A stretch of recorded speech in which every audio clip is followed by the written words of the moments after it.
Salam, selamat pagi saudara-saudaraku dalam Kristus. Saya ucapkan selamat hari Minggu dan selamat beribadah kepada saudara-saudara dimanapun Anda berada.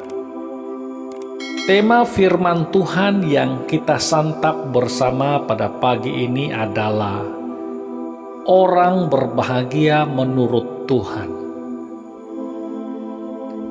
Dalam kitab Mazmur pasal 40 ayat 4 tertulis, "Berbahagialah orang yang menaruh kepercayaannya kepada Tuhan, yang tidak berpaling kepada orang-orang yang angkuh atau kepada orang-orang yang telah menyimpang kepada kebohongan."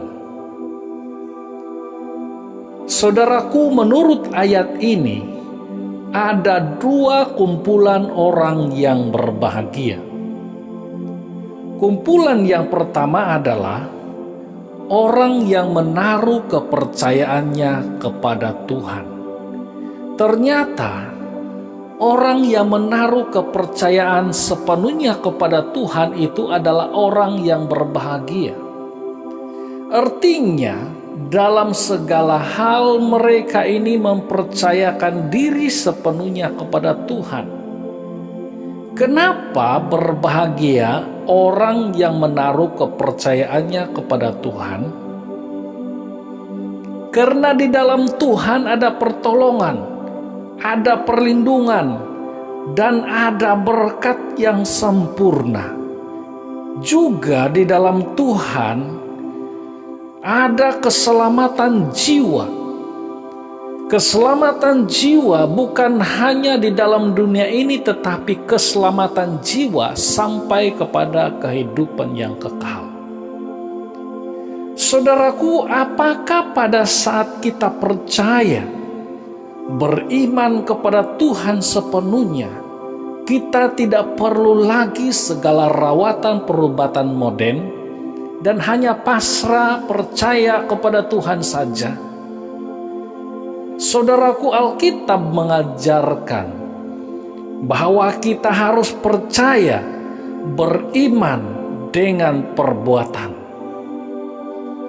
Dalam kitab Yakobus pasal 2 ayat 17 tertulis, "Demikian juga halnya dengan iman.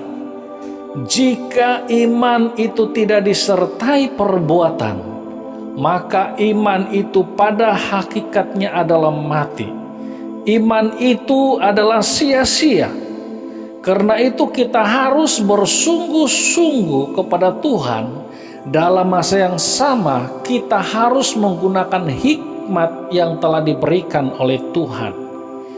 Kita semua diberikan oleh Tuhan hikmat yang dari Tuhan sendiri, dan kita harus menggunakan segala hikmat yang Tuhan sediakan bagi kita ini supaya kita pergunakan dengan sebaik-baiknya. Saudaraku, kumpulan kedua yang berbahagia dalam ayat ini adalah orang yang tidak berpaling kepada orang-orang yang angkuh atau kepada orang-orang yang telah menyimpang kepada kebohongan. Saudaraku, angkuh adalah sifat orang fasik atau orang yang tidak mengenal Allah. Orang angkuh suka meninggikan diri dan melawan kebenaran. Mereka berusaha sedaya upaya membenarkan diri walaupun sudah jelas-jelas mereka ini salah, tetapi berusaha juga untuk membenarkan dirinya. Orang-orang angkuh seolah-olah bernubuat, tetapi biasanya nubuat-nubuat mereka ini meleset.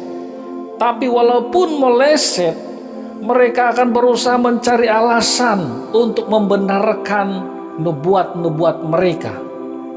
Saudaraku, dalam Ulangan pasal 18 ayat 22 tertulis, "Apabila seorang nabi berkata demi nama Tuhan dan perkataannya itu tidak terjadi, dan tidak sampai, apa kata firman Tuhan? Maka itulah perkataan yang tidak difirmankan oleh Tuhan. Ini jelas sekali, saudaraku. Dengan terlalu berani nabi itu telah mengatakannya, maka janganlah gentar kepadanya. Karena itu saudara-saudara, kalau ada yang bernubuat lalu nubuatnya itu tidak menjadi, itu dikatakan di dalam Alkitab nabi palsu. Oleh itu firman Tuhan mengingatkan kita supaya kita tidak berpaling dan menuruti para penubuat-penubuat palsu atau penubuat bohong, tukang-tukang mimpi palsu, dan penglihatan-penglihatan palsu yang disebarluaskan pada saat ini di media-media sosial. Sehingga yang palsu semua inilah yang meracuni pemikiran dan pandangan banyak orang. Saudara-saudaraku, kita harus berhati-hati dengan ini. Kita harus kembali kepada Alkitab sepenuhnya, supaya kita dapat melihat dengan jelas kebenaran yang hakiki. Saudaraku, Alkitab mengingatkan kepada kita dalam kitab Kolose pasal 2 ayat 18. Janganlah kamu biarkan kemenanganmu digagalkan oleh orang yang berpura-pura merendahkan diri dan beribadah kepada malaikat, serta berkajang pada penglihatan-penglihatan dan tanpa alasan membesar-besarkan diri oleh pikiran yang duniawi. Kita tidak memandang rendah nubuat-nubuat. Karena ada tertulis di dalam Alkitab 1 Tesalonika pasal 5 ayat 20 dikatakan, dan janganlah anggap rendah nubuat-nubuat.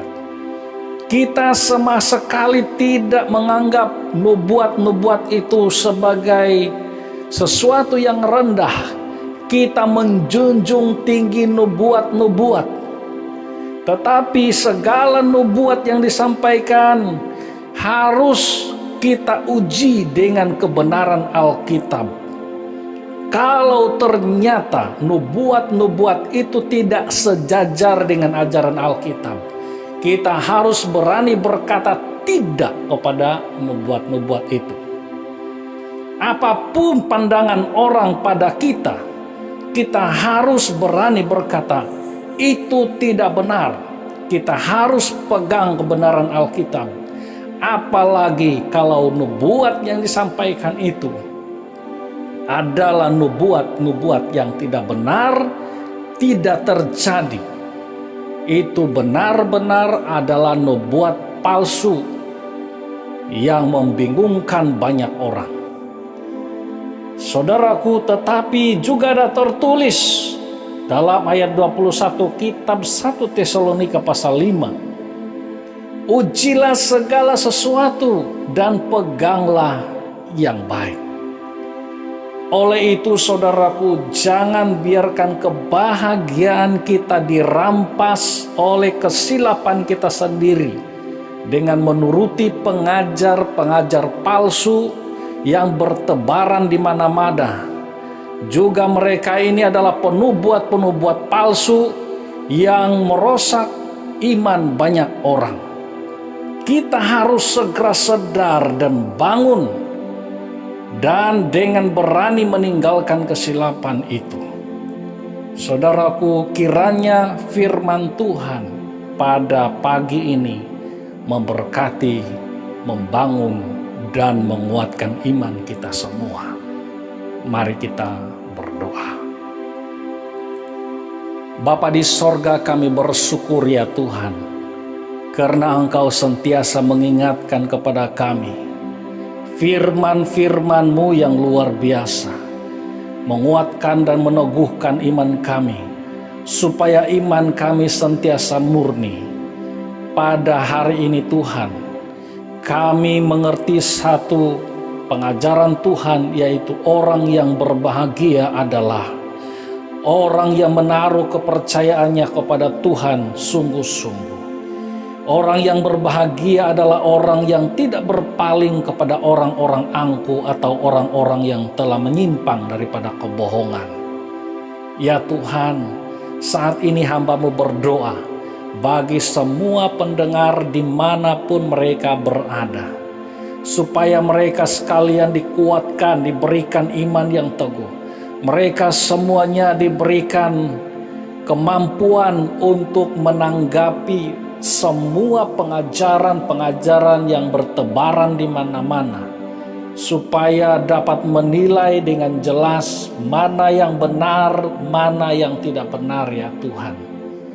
Saat ini hamba-Mu berdoa bagi pemerintah kerajaan negara kami Malaysia, supaya diberikan hikmat dan kebijaksanaan untuk mengurus negara ini dengan baik dan cemerlang, agar negara kami dalam keadaan tetap tenang dan dapat dipulihkan dalam segala hal. Tuhan beserta dengan semua pemimpin-pemimpin negara kami. Tuhan beserta dengan semua petugas-petugas di hospital yang sedang menangani COVID, juga beserta dengan penguat kuasa, supaya mereka dapat menjalankan segala tugas dan tanggung jawab mereka dengan benar. Bapa di sorga, kami berdoa untuk seluruh rakyat Malaysia. Dengan pelbagai pandangan yang bermacam, Tuhan, hamba-Mu berdoa supaya ada hati untuk bersatu bagi pemulihan negara kami Malaysia ya Tuhan, sehingga negara kami benar-benar bebas daripada COVID, benar-benar mengalami pemulihan dari segi ekonomi. Bapa di sorga, kami percaya bahwa Engkau memperhatikan dan mendengar segala soal doa kami. Terpujilah nama-Mu Tuhan Yesus. Haleluya. Amin.